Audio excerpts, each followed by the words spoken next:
On the Road with Roxanne. Miranda Dodson. She's about to have her CD launch party at Stubbs, and it's going to be wonderful. Hey, Miranda. When we watch you on VH1, we'll be like, that's our Austin night.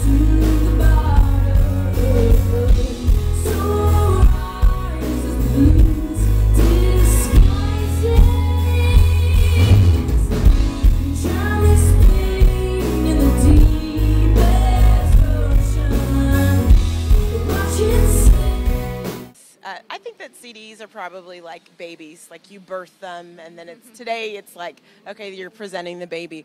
What do you want people to get from your new CD?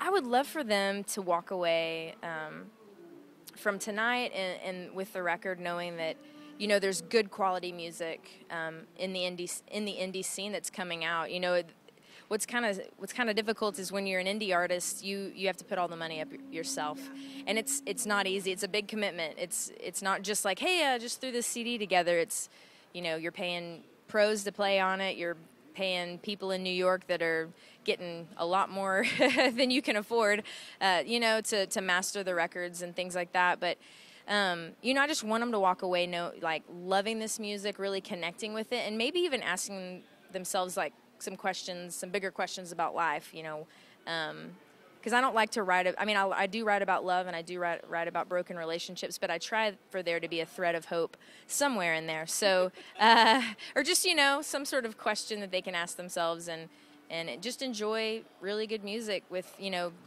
with great musicians played on the record, and just feel proud to be an Austinite. That this came out of Austin. This is Austin blood right here. Have you ever geeked out over a musician that you just absolutely love? Or is there a musician that if you met, you would totally geek out over? Well, yeah, definitely. Patty Griffin is that one. I actually saw her once in Guero's years ago before I even lived in Austin. I was just a tourist here, just checking out the city with some girlfriends. And I was at Guero's, and I had my little margarita and my little buzzer, and I just turned around, and she walked in, and my face literally went... And she saw me do that, and I just couldn't stop it. I was like, it's happening. And so, yeah, I tracked her down. And did you talk to her? I just told her I loved her music, and she was like, thanks. I'm sure she never hears that every day. But, yeah, so she's probably...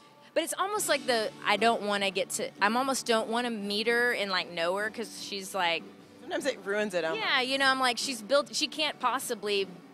live up to the expectation that I have for her. The angel, you've got her. You know, so I'm like, I don't want to put that on her, you know. I'll just live in my fantasy world, and, you know. I heard during soundcheck you were singing one of her covers. Are you singing that tonight? I am, yeah. It's my favorite of her tunes. It's Up to the Mountain, and people tell me I do a decent job at it, so I'll keep singing it, but if she were here, I probably wouldn't. You wouldn't? Just out of respect, I'm like, that's your song. I mean, every time I get done and people clap, I'm like, Patty Griffin, everybody, because she wrote a fantastic song, you know. It's a great song. Well, I hope one day you're singing it, you don't know she's there, and then you find out after, you're like, oh. I know, I might die. That might be the end of it. It would. I mean, actually, my dream is just to sing background vocals for her. I'm like, I just want to sing harmony on, like, one song, and we don't have to meet. I'll leave right away, so.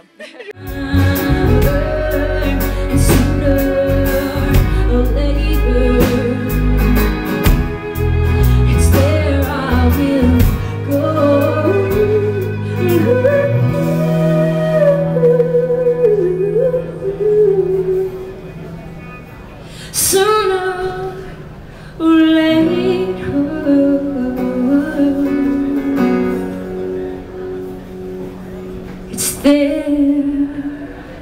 I will go.